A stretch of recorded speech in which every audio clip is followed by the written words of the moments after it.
नमस्कार।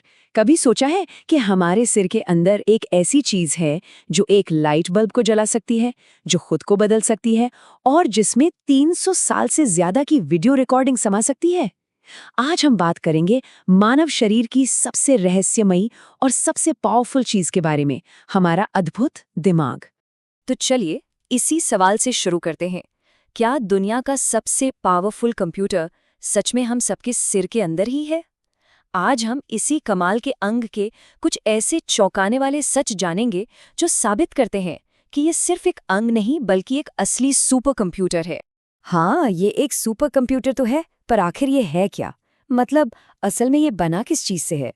तो सबसे पहले देखते हैं कि ये चीज दिखती कैसी है और इसकी बनावट में क्या खास है, क्योंकि इसकी फिजिकल खासियतें भी उतनी ही दिलचस्प हैं जितनी इसकी सोचने की ताकत। सुनने में थोड़ा अजीब लगता है ना, जैसे कोई साइंस फिक्शन मूवी की बात हो, पर ये बिल्कुल सच है।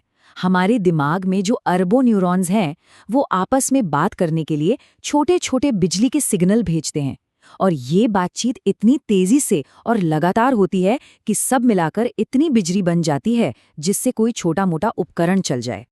तो कितनी बिजली? लगभग 20 वॉट। जैसा कि आप देख सकते हैं, ये एक डिम एलईडी लाइट बल्ब को जलाने के लिए काफी है। तो अगली बार जब आपके दिमाग की बत्ती जले, तो याद रखिएगा वो सच में जल रही है। और कमाल की बात यह है कि ये जो बिजली पैदा करने वाला अंग है, वो ज्यादातर पानी से बना है। जी हाँ, ये चार्ट दिखाता है कि हमारा दिमाग करीब 73% सिर्फ पानी है।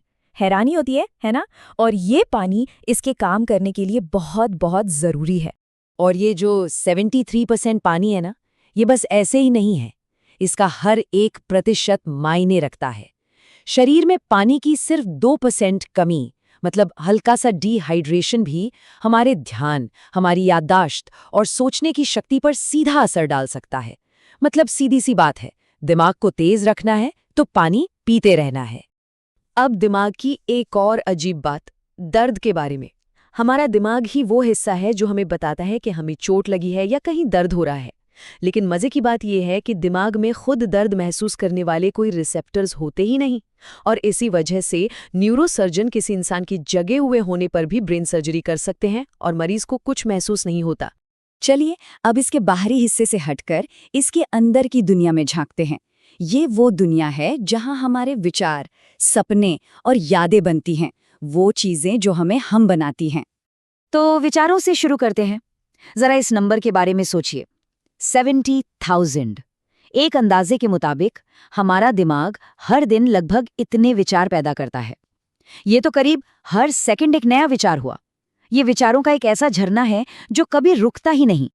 अच्छा, एक सवाल है, हमारा दिमाग ज्यादा एक्टिव कब होता है? जब हम टीवी देख रहे होते हैं या जब हम सो रहे होते हैं? ज्यादातर लोगों को लगेगा कि जागते हुए ही दिमाग ज्यादा काम करता है, पर क्या ये सच है? इसका जवाब शायद आपको चौंका दे। ये चार्ट देखिए।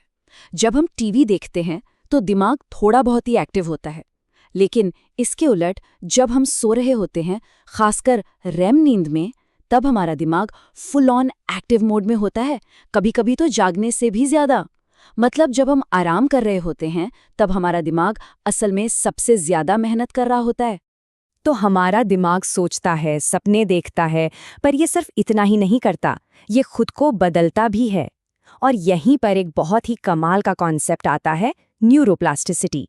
इसका सीधा सा मतलब है कि हमारा दिमाग पत्थर की लकीर नहीं है, ये एक जिंदा चीज है जो जिंदगी भर अपने अनुभवों के हिसाब से खुद को बदलता रहता है। तो ये काम कैसे करता है? मान लीजिए आप कुछ नया सीखते हैं, जैसे गिटार बजाना या कोई नई भाषा, तो आपके न्यूरॉन्स नए रास्ते, नए कनेक्शंस बनाते हैं, और आप जितनी प्रैक्टिस करते हैं ये रास्ते उतने ही पक्के होते जाते हैं। बिल्कुल वैसे ही जैसे जंगल में बार बार चलने से पगडंडी बन जाती है। और धीरे धीरे ये प्रैक्टिस आपके दिमाग के स्ट्रक्चर को ही बदल देती है। सीखना सिर्फ जानकारी इकट्ठा करना नहीं है, ये तो हमारे दिमाग के अंदर चल रहा एक कंस्ट्रक्शन का काम है। और हमारी यादों का क्या? अक्सर लगता है ना कि यादें दिमाग में किसी एक फाइल में सेव हो जाती हैं, पर ऐसा बिल्कुल नहीं है। सच तो ये है कि यादें किसी एक जगह पर नहीं होती, बल्कि वो पूरे दिमाग में फैले हुए न्यूरल कनेक्शंस के एक बड़े से जाल के रूप में मौजूद होती हैं। अब हम दिमाग की कुछ सबसे जबरदस्त, सबसे एक्सट्रीम क्षमताओं के बारे में बात करेंगे और यहाँ से चीजें और भी कमाल की होने वाली हैं। जैसे कि संगीत। संगीत दिमाग के लिए एक बहुत ही यूनिक चीज है। ये कुछ उन गिनी चुनी चीजों में से है जो एक साथ दिमाग के कई अलग अलग हिस्सों को एक्टिव कर देता है। सुनने वाले, थिरकने वाले, भावनाओं और यादों से जुड़े हिस्से, ये सब एक साथ जग जाते हैं। संगीत सुनना दिमाग के लिए एक पूरी कसरत जैसा है। चलिए अब एक सीरियस बात करते हैं।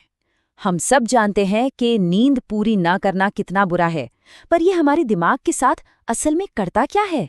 जब नींद की बहुत ज्यादा कमी हो जाती है तो हमारे दिमाग के अंदर क्या होता है? जवाब थोड़ा डरावना है। जब हम बहुत ज्यादा थके होते हैं और नींद पूरी नहीं करते तो हमारा दिमाग सचमुच खुद को ही खाना शुरू कर देता है। इस प्रोसेस में दिमाग की कुछ सेल्स ज्यादा एक्टिव होकर थके हुए और कमजोर न्यूरॉन्स को साफ करने लगती हैं। ये दिमाग का एक तरह का सर्वाइवल मोड है, जैसे कोई डूबता हुआ जहाज गैर जरूरी सामान फेंक रहा हो। और आखिर में बात करते हैं दिमाग की स्टोरेज कैपेसिटी की। अगर हमें लगता है कि हमारे फ़ोन की मेमोरी बहुत है तो एक बार फिर सोचिए। वैज्ञानिकों का मानना है कि इंसानी दिमाग में करीब 2.5 पेटाबाइट्स डेटा स्टोर करने की क्षमता है। ये हुआ 25 लाख गीगाबाइट्स। ये इतना बड़ा नंबर है कि इसे समझना भी मुश्किल है। अब ये 2.5 पेटाबाइट्स होता कितना है? इसे ऐसे समझिए, इसमें आप 30 लाख घंटे का HD वीडियो स्टोर कर सकते हैं। मतलब एक वीडियो जो 300 साल से भी ज्यादा तक लगातार चलता रहे। सोचिए, इतनी जबरदस्त कैपेसिटी हम सबके दिमाग के अंदर है। तो इन सब बातों के बाद हम इस आखिरी सवाल पर आते हैं। अगर ये सब, एक बल्ब को पावर देना, खुद को बदलना और 300 साल का वीडियो स्टोर करना, सिर्फ हमारे दिमाग का नॉर्मल काम है, तो फिर इसकी असली अल्टीमेट क्षमता क्या हो सकती है? ये एक ऐसा सवाल है जो विज्ञान को भी सोचने पर मजबूर कर देता है।